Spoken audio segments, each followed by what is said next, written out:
we have a warm welcome for him. I'll request and call upon our chief guest, Mahesh Thakkar, Director General FIDC. Can we have him on stage, please? A huge round of applause, everyone. Mr. Mahesh Thakkar is a chartered accountant specialized in financial services. He has more than 34 years of rich experience in financial services industry as a promoter of NBFC involved in leasing, hire purchase, shared financial, bill discounting, shared investment and trading project, finance, portfolio management, merchant banking. Additionally, his expertise extends to event management and public relations as well. At IMC Chamber of Commerce and Industry, Mr. Mahesh Thakkar is a member of Managing Committee as well as co-chairman of Banking, NBFC and Finance Committee. He is the Secretary General and Coordinator of International Coordination Committee at Priyadarshini Academy. Can we have a hugest round of applause for our chief guest today? Well, a very warm welcome, sir. We are very delighted and glad that you have joined us out of your busy schedule. Over to you, and the mic is yours.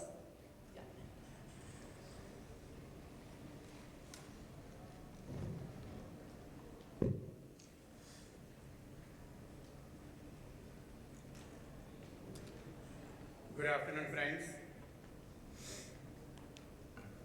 I thank Senex for this India Credit Risk Management Summit and Awards, and at the fag end of the today's convention and awards everybody is waiting for. Now, I've been given 10 minutes, and they want me to speak on what all happened in last 1 week. I'll take 5 hours if you really. Anyway, I'll try to finish within 2-3 minutes extra only. A topic which we selected when the organizers called me up 15 days back was the self-governance, need for self-governance for BFSI sector. We hardly knew that time that this would be very apt at the time since last 1st March what has been happening and earlier also.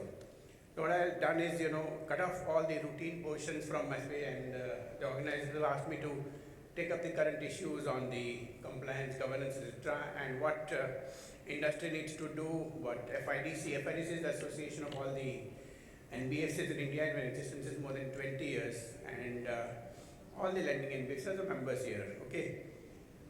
What they want me to talk is what's happened, what is happening, and what's the way ahead on the corporate governance, RBI actions, regulations, etc. So I changed everything, and the routine speech I have cut off because that's not important right now, and everybody is anxious to know what's in store further for us. As you know that not just now in March, but over the last 3 to 4 months, RBI has been hyperactive and overzealous in issuing circulars, notifications, guidelines in respect of not only micro issues, but also the micro issues, concerning your operations on the banks and NBFCs both. Every night before retiring, I had to see RBI website, aaj kuch aaya hai kya?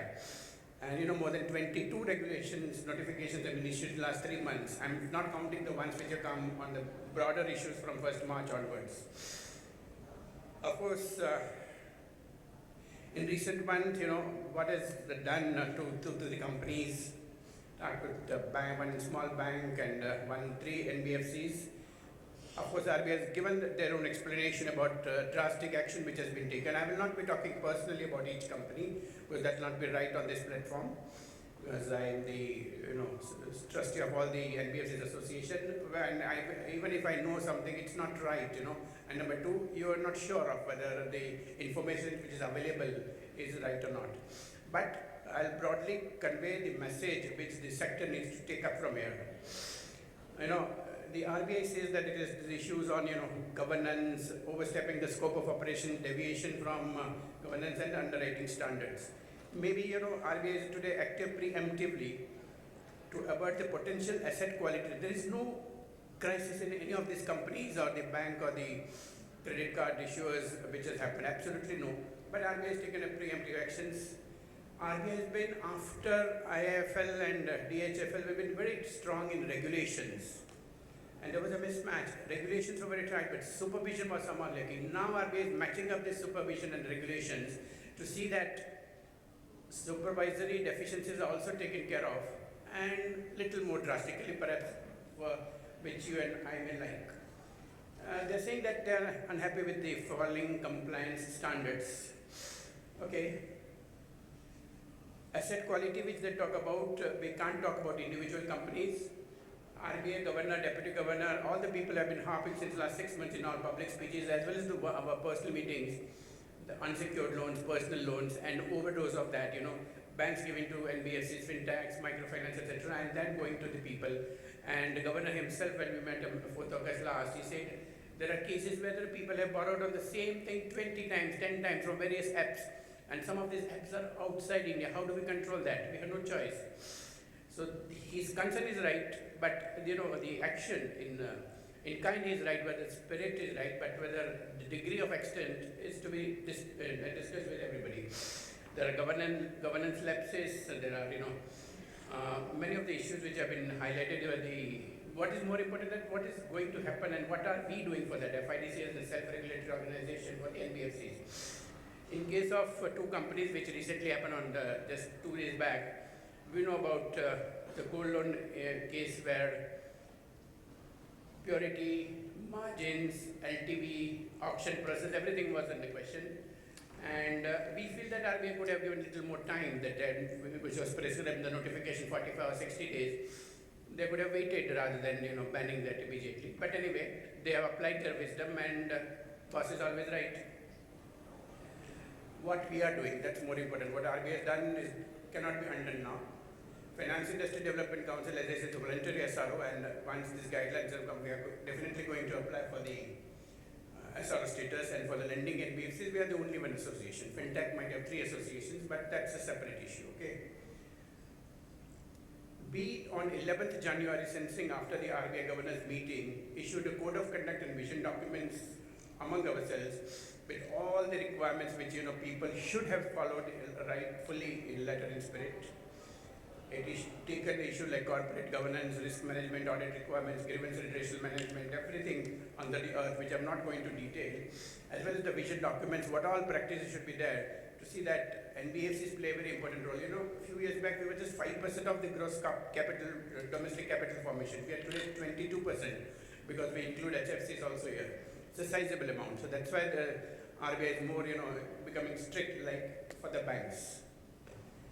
Apart from this vision documents and the code of conduct, which we did it in January, what we are doing today, we have had the internal meeting, and we met we talked informally to RBI and formally to the companies which are for which the circular has been issued, and taken their inputs. What we are going to do immediately is issue an advisory to all the members what all can be done in the situation. Number one, we are going to do a webinar on the compliance, governance, etc. with the legal experts which are there on the payroll, and also do the advisory services to all the members. There are very medium and small companies also who can't afford, but we have the system, we have various. I'll come to the end with the time. I'll explain you how we help these members. Advisory which I am now talking is not issued, it's a draft stage, and I'm likely to issue it on Monday, so don't take it as confirmed. And FIDC would like to advise all the members, number one, adherence to all applicable laws and regulations at all times is a sine qua non. Specifically, all norms relating to KYC and AML, just now we talked about it, should be followed by all the members, since any loophole in our internal processes could compromise India's internal security and economic interests. Any observations and concerns, queries raised by the regulator during the course of supervision, both on-site and off-site, must be accorded to the highest priority and suitable action taken within the prescribed time frame. It is equally important to keep the regulator informed of the remedial measures after supervision being taken to address their concerns as and when required.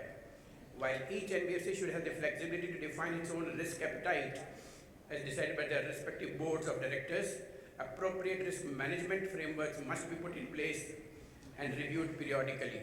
Appropriate processes for monitoring the end use of loans must be used in post. This is very important because in one case we found that money was taken for one purpose, and maybe RBI says that it was used for share market and IPO, etc. But if that's not the intention, people will have to respect that also.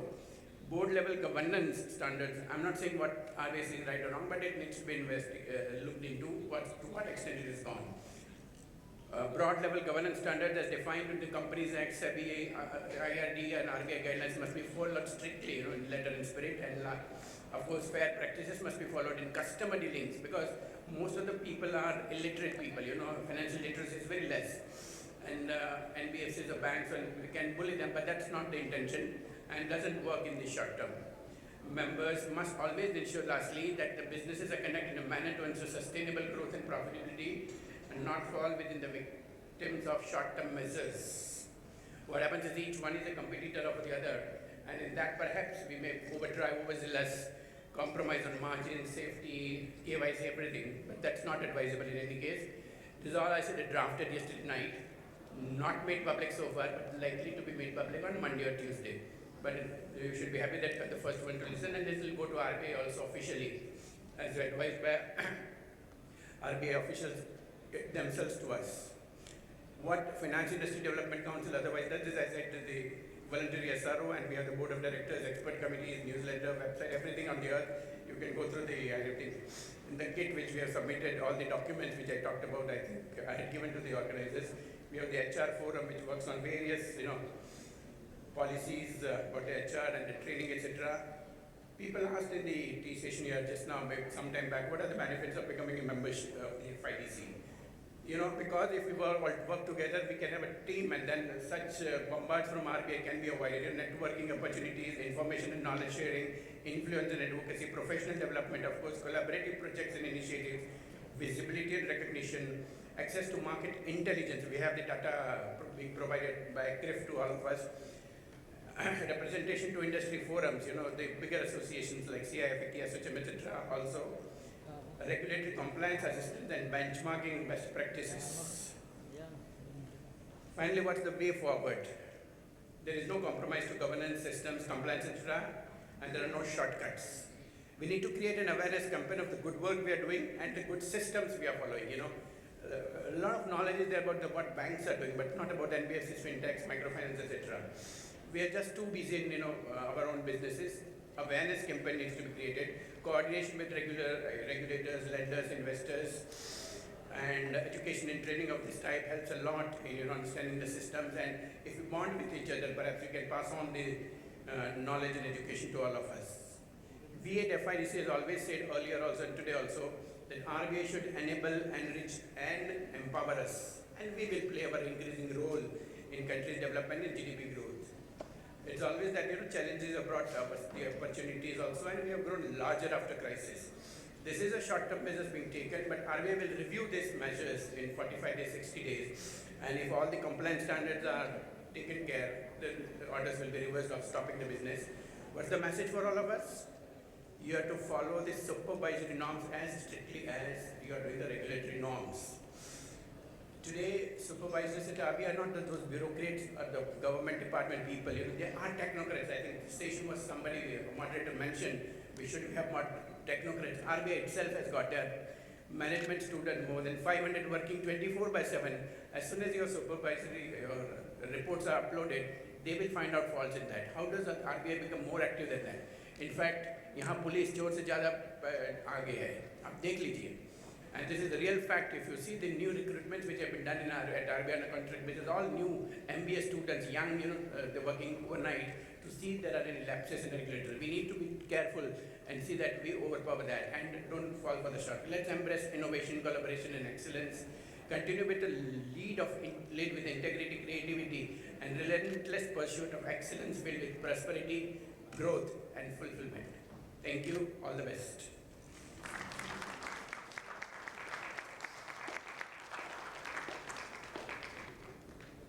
Well, I think for this one, we really have to have a huge round of applause. And